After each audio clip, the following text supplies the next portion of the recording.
ever thought about downsizing but don't want to sacrifice the space you already have on board? Well, the new Jeanneau Merry Fisher 1095 could be the answer to those problems. At 10.5 metres long and a nice wide beam, there is plenty of room on board, and it's the perfect size for a family or a couple to manage on their own.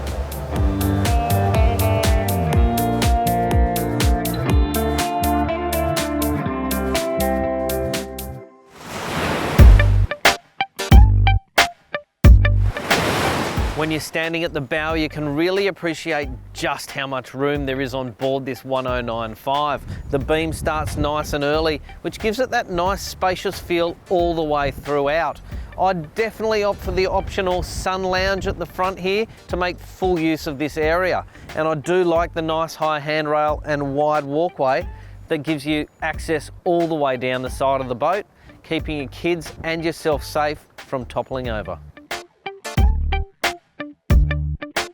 When I say that this is a great day boat, this is the area that I'm referring to. It's a fantastic place to sit back and take in the scenery.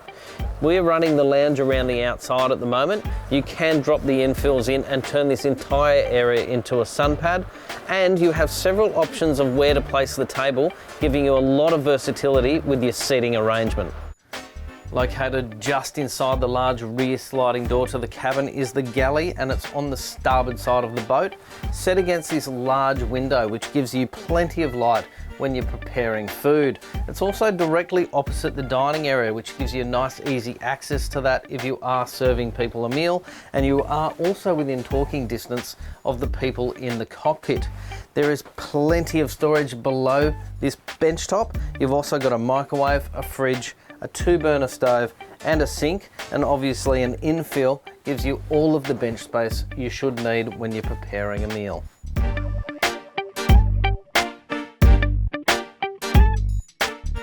The owners of this boat have elected for a 3-berth layout. The main berth is located at the bow and has beautiful port windows allowing light to stream in. There's also ample storage there.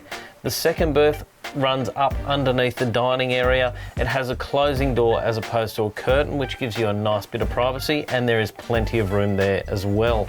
The third berth runs up and underneath the helm position. There's enough room in there for a single bed. There's not a huge amount of headroom, but there is a nice port light allowing light into that particular space. You could convert this into a storage area if you don't want that third berth, but it's definitely one I would take myself. The owners have elected to put an optional second fridge in this berth, but there is still plenty of room for all your other equipment.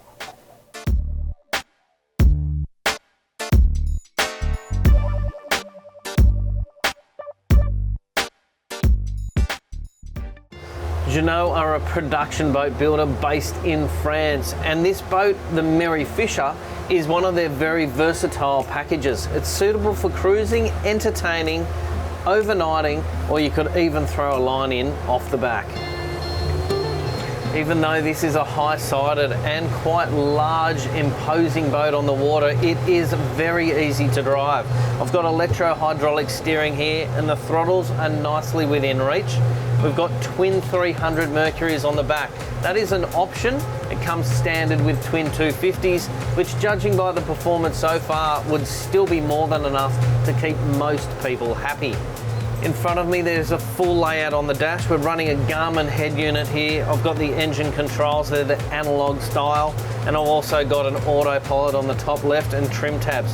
I haven't had to touch those yet, but they will do a great job in evening out the load when you've got a few people on board. On the dashboard there is also an optional bow thruster control. That makes it easy to berth no matter where you are, giving you full control of the vessel at all times. The driving position is set high in the Merry Fisher 1095, and that gives me a full view of the bow. So if I'm pulling up to a wharf or even a mooring, I can see exactly where I am. Out on the starboard side here, there's a nice sliding door. That gives me quick access to tie up at a wharf.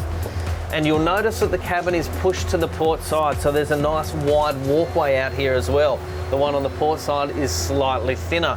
Now they do that to increase the space within the cabin itself. Now by offsetting it, they can create more room internally, and they've done that exceptionally well. The hull has a nice sharp entry, but it flattens out quite quickly, meaning it's going to be stable for families. That reduces the risk of getting thrown around when you're at rest or staying overnight. This boat will lend itself perfectly to cruising around places like Sydney Harbour, Lake Macquarie, the Gippsland Lakes in Victoria, or even further north up towards Queensland. In fact, the owner of this vessel is taking it straight up to Cairns after we've finished with this review.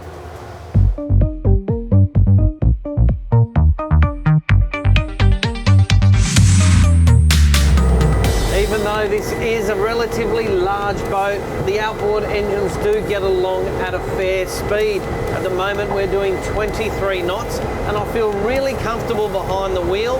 There's a nice familiar feel to it, given that I drive a fair few trailer boats, and the outboard power does make me feel right at home.